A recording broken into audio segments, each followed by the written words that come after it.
really next gen because we knew we had a couple of years ahead of us, so we tackled the technology to begin with. So we looked at all kinds of ways to make sure that we could deliver that massive amount of detail and to get a really rich experience.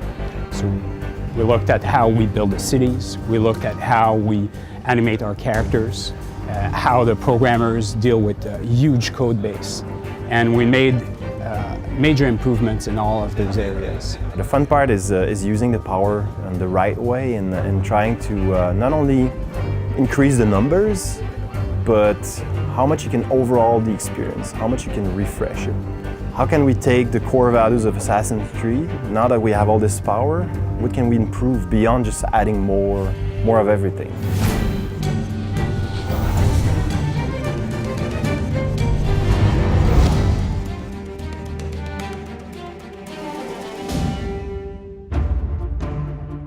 So obviously next gen, I mean, you have the chance to really do a totally new pass at graphic and have that wow moment.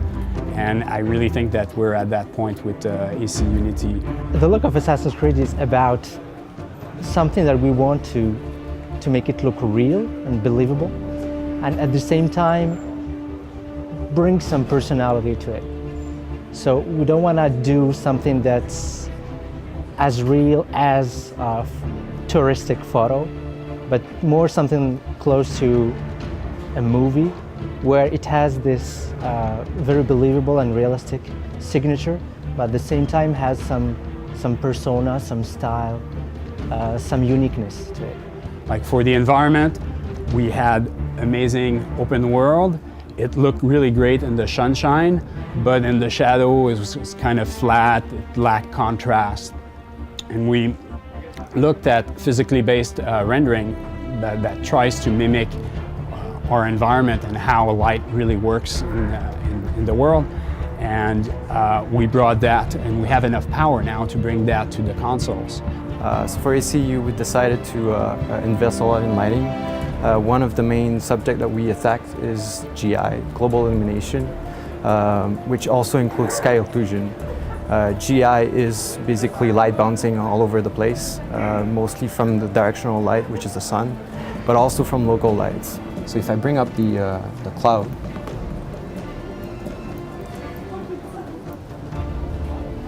this is all, well, I'm showing you as a step-by-step process, but it's fully dynamic in game.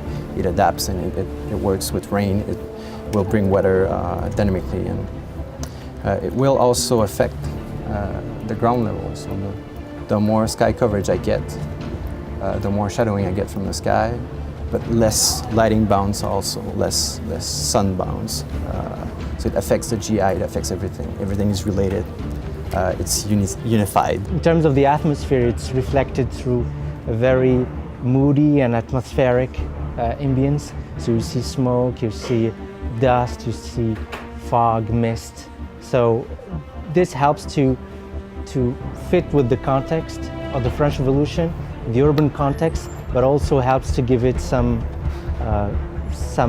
very unique look. On the weather side, we basically took everything that was done on previous ACs, which were quite amazing, and we pushed it up a notch. Like you have now materials that become wetter and you see puddles forming. It's really amazing visuals there. We feel that we're finally closing in the gap on the movie industry, the cinema look and feel. We have these controls for the lenses, for the depth of field, for the different, like I said, lighting, VFX. So the world looks completely next gen. I mean, we were never even close to achieving this in any other AC game. Plus, we do it in an open world of that size with seamless interiors with no loading anytime, right? So that was the first breakthrough. Not only are we just once again building an entire setting from the ground up, but now we're going back to the urban settings. It's Paris during the 18th century. Paris was already a big place. It's the largest city we've ever recreated. Just to give you a sense of scale, Paris is about the size of the entire frontier in AC3, but it's highly densely populated urban area. Traditionally, level designers actually place each house by hand, one after the other. And I mean, to do this on a semi-real scale of Paris is just insane. It wouldn't scale at all. So we built a tool called Paris-Pâté to procedurally generate the streets of Paris and all the different districts. The house block generator permits the city designers to do quicker layouts than previously. Before, it was something that was very tedious and hard to change, and now the tool permits more flexibility. So we have a tool, and we can draw a sort of street shape. And on this shape, we can assign a theme.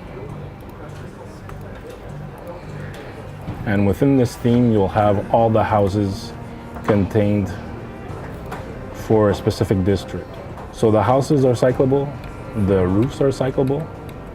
So you can see that with Paris-Pâté or the house block generator, you can see that it's easy for the city designer to say, okay, I'm having trouble running along this roof, so I can lower the roof to make the parkour easier. So we created Lego blocks for the different type of neighborhoods that we have, a more rich, a more cultural, a poor neighborhood. And this tool populates the streets with all of these Lego blocks to create a unique Paris that we'll be able to navigate and go through as Arnaud in the main story. And this basically allowed the level designers to get the city up and running really quickly at a really high quality level that we only usually get at the end of the project. So we were able to get a sense of the city really quickly. But we didn't stop at the environments. I mean, we looked at the characters. We looked at everything from hair, cloth, eyes, skin, character performance. And we did a lot of work on scanning actors and getting a lot of detail, getting emotions, and getting interesting animation rigs from actors. Because, I mean, just having the world being photorealistic is nice, but we have to populate it, and that's where it really comes alive. We made a couple of improvements on character rendering and quality, making sure that it looks more realistic and believable. So the skin, the eyes, the hair, and as well as to make sure that everything is still easy to create and is flexible. So if you look at this guy here, without skin shader, you'll notice that he looks a lot like a rock. You can see that it's very grayish, doesn't look alive. But with skin shader, you see that there's blood running through. You can also sense the detail in the pores. So that's one of the things that we did to make sure that the characters look more alive and believable. The other thing we made sure that would look realistic and believable is the cloth itself. And so every artist are basically fashion designers. They create the pattern that you see here, and then a physics simulation is applied, so you can really sense the weight of every fold, and once it's integrated into engine, it looks like this. The more realistic we make characters, the more pressure it puts on animation, because a realistic character that moves in a optimized animation type of way looks like a zombie. This is just a preview of what we do with our rigs and what we get for facial animation for cinematics. This is our engine right here, and this is Motion Builder, which is where we tweak all facial animation curves. And all this is actually real time. So at any frame, you could see that we could actually change the mouth corners, actual little things if we want on the face. You see that we do have a lot of control over every part of the face, just to make sure we get all the expressions that we need. So the quality of the character, the main character, especially in AC, is driven by programmers traditionally and animators that work together. but they work really in separate worlds. The animators, like they basically work the animation and stuff, but they were very dependent on the programmers to integrate the animations. Basically, you had a programmer that had to enter a line of code before the animator could see what he was doing. Kino is a node-based behavior tool that was developed for Assassin's Creed Unity to help us with rapid prototyping animations. It allows animators to not only build animations, but to also implement them and integrate them into the game themselves. Our animators are able to both develop the animation, and because they are able to put them into the game themselves, they know how the behaviors and the flow work in the game, and they're much more efficient because of it. So we put a lot of effort into not only into animation variety, so the actual quality, but then the variety of animation, and then the AI. It puts a lot of pressure on AI. What are these people doing? So what we're trying to do with the crowds this time on Assassin's Creed Unity is, one, we want to have a lot more crowds than we've ever had on any of our previous games. So right now, for example, in our Paris map, we have over 30,000 crowd characters that are loaded just in that one map. We need to have enough people with believable animations, believable life. They have to have a meaning in the city. They just can't be bystanders anymore. So we really want all of our crowds to be aware of their surroundings, about what the player just did, about what the other NPCs are doing in the game. So really a big focus on interaction. So you'll see characters that see each other in the street, they wave to each other, they'll stop. There's 20 to 30 different variations of these. Sometimes it's women stopping other women, gossiping in the street. Sometimes it's couples that see each other. Like over here, you see a romantic interaction that's going on. Here, if I take this guy also as an example, we have our new mood system. So here you'll see he's in a neutral mood pose, but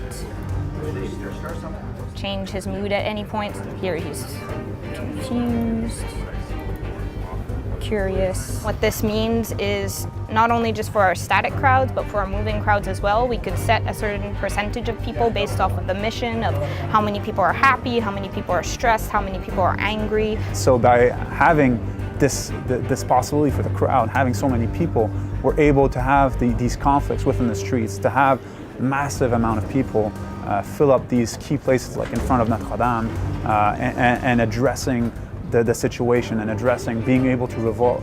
And it's the first time that we'll have the assassin walk through this. So now you have lots of NPCs, but you can actually go within those crowds and interact. It changes the experience, and I think when you put all of those pieces together, it's going to really just be amazing.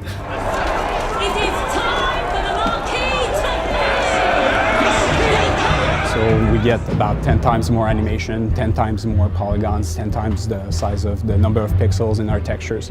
So we had to think about how we deal with that amount of data without basically having our own engine, the whole engine crumble. What's really hard is that we're working on a 24-hour cycle. There's always someone programming something or checking stuff, so making sure that it's hard to make sure that we're not breaking the other people's work because we've checked in something at 4 in the morning. We've worked really, really hard to make sure that the flow from getting your data okay in the editor to the console and to even our partners in Bucharest, for example, in the studios all over the world is really, really short.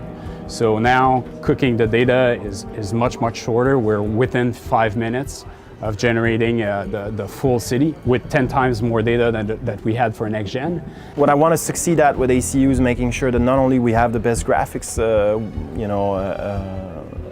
but that we have a systemic game and that we have an AC that really looks and feels like a refreshed experience. I want people to go crazy all over again with being an assassin and playing that fantasy, and hopefully with friends. And that's the big takeaways that I want people to have from ACU.